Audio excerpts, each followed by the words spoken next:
Auto ரைட்டிங்னா என்னன்னு கேட்டீங்கன்னாமா நாம் வந்து விருப்பப்படக்கூடிய இறந்து போன ஆத்மாவை மீண்டும் மீண்டும் அவர்களுடைய பெயரை கூட்டு, அதுக்கு மந்திரங்கள் அவசியம் இல்லாம ஆட்டோ ரைட்டிங்கோ ஓஜா போர்டுக்கோ மந்திரங்கள் அவசியம் கிடையாது.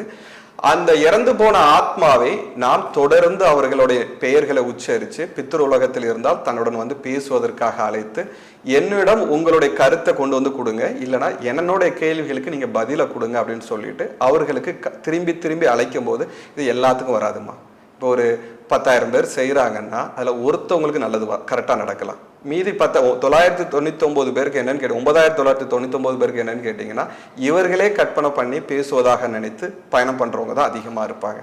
அப்போ சரியான முறையில அவங்களை அழைக்கும் போது நம்ம உடம்புக்குள்ள அவங்க வர்றது அளவுக்கு நம்மளுடைய பக்குவம் இருக்கணும். அது சரியான முறையில வரும்போது நம்ம எழுத ஆரம்பித்தா அவங்க எழுதுவாங்க. ஆனா இதுல நம்ம இந்திய மரபுல என்னன்னு கேட்டீங்கன்னா பாதுகாப்புன்னு இருக்கு. நம்மளுக்குன்னு வழிகாட்டக்கூடிய ஆத்மாவை கொண்டு நம்மளை பாதுகாத்து சரியான இது கெட்ட ஆத்மா, இந்த ஆத்மா தான் என்னோட உடம்புக்குள்ள வந்து பேசணும் அப்படிங்கிற நிலவு வரைக்கும் நம்ம இந்திய பாரம்பரியல இருக்குமா. மற்ற எங்கேயும் அப்படி இருந்த மாதிரி இல்லை.